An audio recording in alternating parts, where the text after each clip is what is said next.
ana wong iku jimak bojone ning wulan Ramadan, rino. Napa? Rino. Hukumnya piye? Jimak bojo ning Ramadan hukumnya batal ora? Batal. Pinter pinter separo lah. Kemudian jimak bojo ning wulan Ramadan itu hukumannya berat. Itu kafaronya selain qada harus merdekakan budak atau puasa 2 bulan berturut-turut. Kalau ndak memberi makan orang 60 orang miskin, satu miskin untuk orang satu mud. Pokoknya berat hukumannya. Disebut tidak kubro. Rungono. Lalu menurut Imam Syafi'i, pelanggaran dengan sanksi seberat itu adalah hanya untuk jima. Sehingga kalau kamu batal lewat makan, ya tidak kena hukuman seberat itu karena makan tidak jima ya tidak makan. Cara cangkem elek wis suwe bah nang jima ra makan ra jima. Cara cangkem elek. Mergo jima dianggap terlalu seru, meskipun halal dianggap seru. Cek kurang ajar ya poso-poso batal mau demi jima bojone. Ya tentu iki contoh bojo ayu, bojo elek wis ora kepikiran. Ya coba bayangno mosok lho Gus, ngempet sedina ra kowe bojomu elek dadi ra bayangno. Kowe kok coba bayangno ambek awakmu to. Iki bayangno iku wong Arab mangane daging ke mangane mendoan. Mendoan tempe apa meneh? Apa sing tahu apa bacem yo? Tahu susur terus apa? Dadah terong yo mesti subhanallah. Ora iso dikiasno. Wis mangane mendoan bojone elek ora ngarah kecelakaan ngono. Iku bayangno wong Arab mangane daging bojone. Ayo. Wes gak Mustafa khusuk lah cara wong Arab sing ayu bang ngono. Wes ora iso ngempet tak jamin. Posisi gelem halal. Jadi kok coba yang awakmu dhewe sing mangane napa? Mendoan tahu susur kan. Jadah. Iku ora sereten nek sak apik. Gua pertama mangan jadah aku kaget. Kula niku kan rada kiai lho. Rada kiai ku nak mangan niku golek sing gampang. Bar jadah tak pangan kelet kabeh bingung. Suwe-suwe ning Jogja kulino kan. Aku dhisik ora kulino mangan yang seperti itu. Suwe saiki kulino. Alhamdulillah ora tau keleleden. Pertama keleleden. Aneh cara daerah kula kan apa? Aneh. Pomene jenenge jadah kok elek. Ya rata maknane jadah. Jenenge tok sing elek, rasane enak. Maksudnya jadah ketan sing enak ora mbok terusno. Urus musuh zaman hoax ini bahaya nek gak diterangno detail. Rungokno tenan iki tak latih alim ya, mergo ilmu barokah. Kula nu untuk barokah ulama-ulama sing mun kabundut maupun sing ijek sugeng. Kemana? Sehingga dari Imam Syafi'i ya jima itu tidak makan itu tidak jima. Oke, kita setuju. Karena jima itu dianggap terlalu serem. Napa? Ya serem tuh misalnya ngene, kowe mertamu gone rugen, terus mangan segone kan normal, terus pamit. Kan nyelek kamar aku jima bojoku. Kurang ajar to, tamu ngene kurang ajar to. Ya kurang ajar. Tapi cara pikiran Imam Malik, ini mazhab Maliki. Kenapa hukumannya seberat itu? Kenapa hukumannya seberat itu? Karena hadku hormati Ramadan min ghairi udhrin syar'iyyin. Melecehkan Ramadan, tidak menghormati harkat Ramadan dengan tanpa udzur yang syar'i. Sehingga kalau kamu makan mie atau makan sate atau makan jadah tanpa udzur syar'i, tanpa sakit, maka hukumannya sama. Karena dianggap melecehkan Ramadan tanpa udzur syar'i. Imam Malik cara berpikir, memangnya jima bojo statusnya haram kan tidak zina. Jima bojo status halal apa haram? Halal, bedanya apa dengan makan? Kejima lebih mangan bedanya apa dalam hukum halalnya? Sama kan? Kenapa hukumannya berat padahal jima itu halal? Karena hadku hormati Ramadan min ghairi udzrin syar'iyyin, merusak kehormatan Ramadan tanpa udzur syara' sehingga dihukum seberat itu. Kalau gitu tidak harus jima, makan ya sama, rokokan ya sama, apa saja sama. Paham ya? Ya sudah seperti itu, namanya al-hikin nazir bin nazir wal asbah bil asbah. Maka menjadi lazim dalam hukum fikih ketika sesuatu disebut itu mewakili yang lain yang semakna, jadi disebut kias. Saiki wong malah gergakno sunah Nabi keliru. Sunahnya mana? Sunah mbahmu. Zaman Nabi Sugeng wis ana kias. Justru Nabi menyuruh kita pakai kias karena sunnah itu tidak cukup. Kenapa tidak cukup? Karena Nabi yang pernah dilakukan Nabi tentu jumlahnya terbatas. Mau tidak mau dalam hukum terkini kita pakai kias. Nah, saya sidik orang oleh kias kudu sunnah. Maka untuk melawan seperti itu saya kudu cangkem elek gerem. Tapi cangkem elek kerape ulama kok cangkem elek. Mulane tak wakil lo kuwe sing wis pantes cangkem elek. Kok di murid cangkem elek kan ya kok kowe ngene maksudnya ditakoki. Gimana hukumnya salaman setelah sholat? Oh enggak ada tuntunannya. Bid'ah. Jare sing sitok kubu sebelah mau jorone.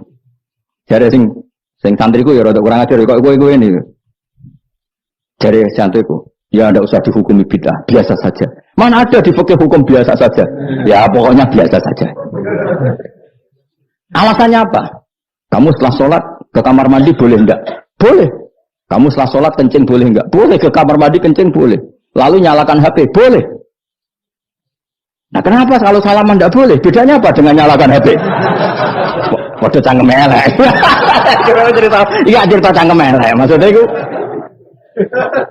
akhirnya satu-satu yo satu-satu. Lah kula sebagai kecelok wong alim do takok aku, dua-duanya takok. Cara jenengan sepundi? Padha nganggure ya meneh. Lah kok saged Gus? Ning dinggon argumentasi hukum kok ketemu pangerane debat, ben pangeran sing mutusno. Karena ini ku sepodo lucune. Padha lucune lho wong padha nganggure debat ngono lha opo? Nek wong parek pangeran, bar salat ben nguyo timbang nguyo ning masjid. Sing kepengin salaman nggih monggo salaman. Ora mbek wong ayu mbek Rugen Mustofa ndak habis sahabat nang padha. Ya monggo.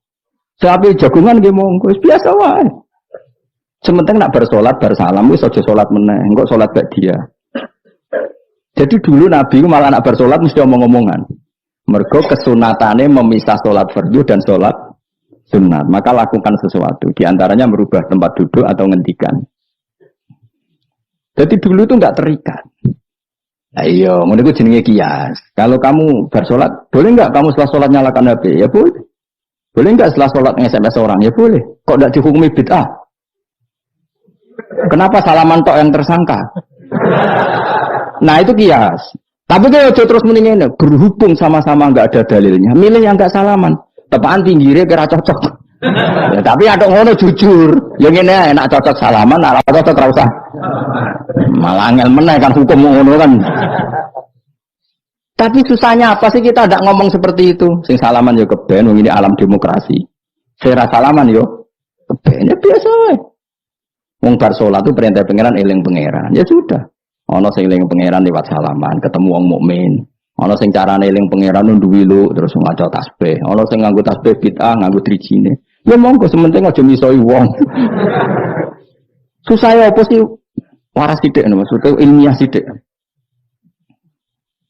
Nah sekarang saya tak bedheki, saiki mazhab Maliki apa Hambali, apa Syafi'i. Mau bedekan mau. Maka terus diputuskan kalau enggak ada sunnah Rasul maka al-hikin nazir bin nazir, hukum sing mirip-mirip. Sekarang begini misalnya contohnya. Saya berkali-kali cerita, ini anekdot tapi nyata.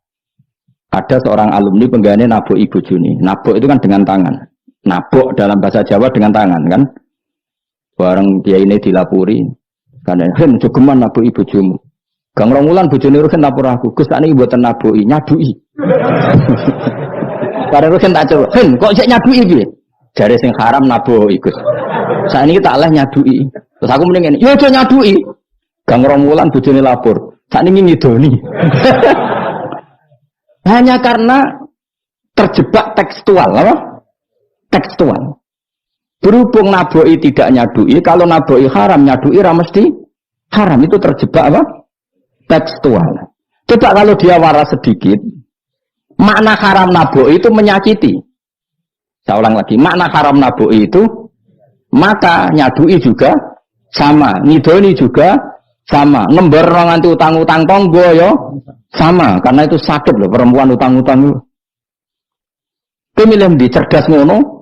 Terus kita koi, sunnah rasulnya mana? Baru saya. Ya malah nak pangeran ngendikan dengan orang tua mau fala taqul lahuma uffin. Jangan katakan hus. Terus dia mendingin, jancuk bapak. Loh, kok muni jancuk? Kan tidak uffin. Waras orang ngomong muni. Tuh semuanya orang lah. Maka sebetulnya zaman Nabi itu sudah ngendikan al-hikin nazir benar. Sehingga kalau orang tua haram dikatakan hus, maknanya haram disakiti. Yang maknanya sejenis maka sama. Jadi mulai dulu kias itu ada, meskipun ya tentu jangan kebablasan. Meskipun yang tanpa ilmu itu kias yang kebablasan. Maka ini penting sekali ngaji. Nah, para delegasinya Rasulullah dulu dibekali gitu. Sayyidina Ali ditanya, terus kaidahnya yasiru walatu asiru basiru walatu nafiru. Bikin mudah, bikin ceria, jangan bikin susah. Bikin gembira, jangan bikin susah. Mulane kalau ngaji seneng guyon. Perkara ini kowe wis sumpek ning omah, rai-raimu wis rai sumpek. Lah wis sumpek ning nggon ngaji. Disumpekno pisan. Kan sumpek double. Stres malah ngel-ngel wong. Jadi tidak guyon naik ben rileks, lali utang sejenak, no? Mereka nak dawe Nabi jelas basiru beri berita gembira. Ya, soalnya toko ngaji rafamlah swarga, soalnya kayak berita gembira. Buat tenan ora sok ben kok. Cocokane sok ben. Ya agak-agak tenan, aku ikhlas ya tenan. Mulane cara kiai-kiai kuno nak ngakali. Yo kowe ngaji be aku mesti swarga, asal ikhlas. Ana tambahane ana asal ikhlas wae. Jadi saya ulang lagi ya, kias itu enggak bisa dihindari karena yang dialami Nabi itu hanya jumlahnya terbatas. Lalu sahabat tahu ini hukum ini ikut partai ini partai ini. Tahu karena al-hikin nazir bin nazir wa al-bah fil asbah. Nah, Imam Suyuti ngarang kitab al-asbah wan nazair. Jadi cari mirip-miripnya. Misalnya gini, tak beri contoh. Aku sholat gini ya. Allahu Akbar. Kemudian ada setengah upo, bukan sampai satu. Setitik. Tilik terus kelek. Itu kecelok makan apa kecelok keuntal? Loh, cilik kelek. Kecelok makan apa kecelok keuntal? Keuntal, maka potensi tidak batal itu tinggi. Tapi nak upo sitok ning tangan mbok jupo. Wis sholat maksudnya, terus mbok lebokno, iku keuntal apa mangan? Mangan. Jadi akhirnya kita bedakan mana yang amdan, mana yang sahwan. Sehingga yang amdan meskipun kecil hukumnya makan. Kalau makan berarti membatalkan sholat. Tapi ning bab tamu, sholat itu batal dengan makan. Tapi ning bab tamu jong tamune kayak nomangan, tamune kasih makan, terus bukai uposito. Ini di bab sholat sudah makan namanya.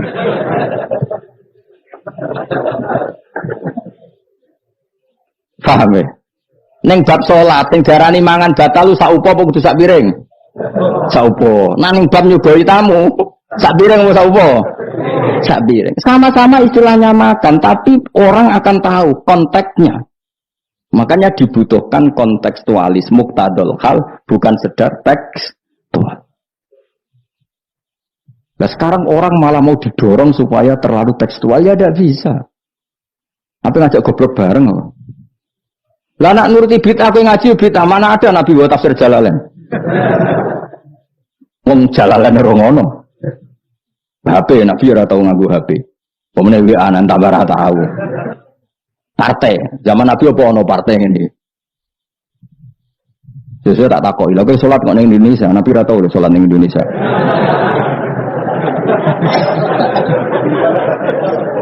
Malah panjang kan kalau diterus-teruskan.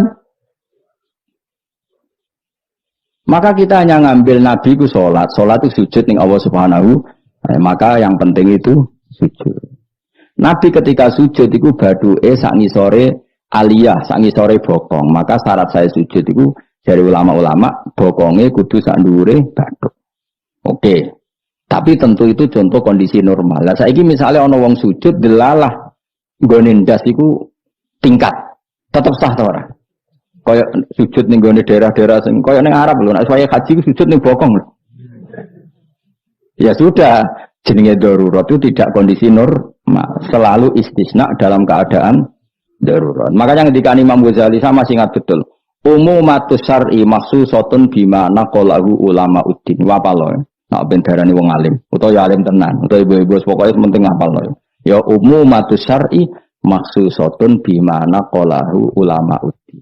Utawa bima naqalahu ulama uddin samiin. Sesuatu yang umum dalam redaksi syariat pasti ada istisna. Yang ulama itu tahu, istisna itu pengecualian. Misalnya begini, saya ngomong gini. Nyekel bojone wong haram ta ora? Jawab ya. Jawab kan. Nyekel bojone wong haram ta ora? Haram mutlak apa ana pengecualian? Haram mutlak. Pemenang ayu kan tambah haram. Lebih haram. Tapi tetap meskipun itu tidak diungkapkan ulama, semua ulama ngendikan nyekel bojone wong haram, haram besar. Ya selain haram rawan dibaca nak bojone Madura. Ya haram plus rawan dibaca. Tapi misalnya terus berdasar pegangan itu, sono bocah ayu kelintir ning selokan. Terus mbok baro. Kok mbok baro kan haram Gus. Ya mati lah dul. Meskipun tanpa istisna orang tahu dalam konteks seperti itu pasti istisna. Paham ya? Ad-darurat tubihul, maka harus kamu selamatkan. Lah anak wis selamat kok ijek mbok cekel iki. Iku mulai batas itu. Meskipun takbirnya tadi haram memegang perempuan, haram melihat perempuan. Ada aturannya. Maka ulama kemudian membuat beberapa pengecualian. Haram melihat perempuan kecuali untuk kesaksian, untuk mulang, untuk mergawe. Untuk mergawe kalau wong soleh lah nak apik haji, gelem ra gelem ndelok pramugari. Kan ana pramugari kok Mustafa jenggoten-jenggoten. Kepengen wong Melayu tapi. Gelem ra gelem kan ke delok pramugari, tapi ya sekadar muamalah. Nah saya gitu orang canom nem nakal. Gus kula ndelok cah wedok tapi muamalah ngopi. Waduh iku perkara. Sing muamalah ngopi ngene lho, ana kiai saleh lunga maro Jakarta, kepengin ngopi terus mandek, kebetulan bakule ayu, lha iku halal. Mergo niate ngopi kebetulan bakule ayu. Nak kowe kan mbok bidhe, mana bakul sing ayu? Terus mbok parani, lha iku beda. Yo, dadi beda wae. Nak kepengin halal yo. Kowe iku maro Jakarta, yo. Gak pilih-pilih terus ngantuk ngopi, kebetulan bakule ayu. Terus ngopi mu sak kadare, umumnya ngopi 10 menit ya tetap 10. Nah itu insyaallah halal. Tapi nak kowe bidik sekian titik. Terus kamu menentukan arah ngopi di mana. Iku masuk muamalah ya tetap ya terus nodi. Jelas iku beda. Karena tadi umumatus syar'i iku maksusatun bimana qalahu ulama uddin. Jadi meskipun takbir itu umum, misalnya gini. Misalnya ini contoh gampang. Siapa saja yang membunuh orang mukmin maka dia masuk neraka selama-lama. Bunuh orang mukmin. Redaksinya wa may yaqtul mu'mina muta'ammidan fajazaa'u jahannamu khalidan fiha. Lalu ada eksekutor kisos. Saya ulang lagi, eksekutor kisos. Misalnya Ruhin bunuh Mustafa yang amdan. Kan kena hukum kisos. Kemudian eksekutor ini bunuh Ruhin. Ini masuk ayat itu enggak? Enggak kan karena dia bunuhnya karena tugas. Padahal ayatnya tadi siapa aja yang membunuh orang mukmin, padahal eksekutor juga bunuh orang. Tapi kan nggak bisa masuk itu, paham ya?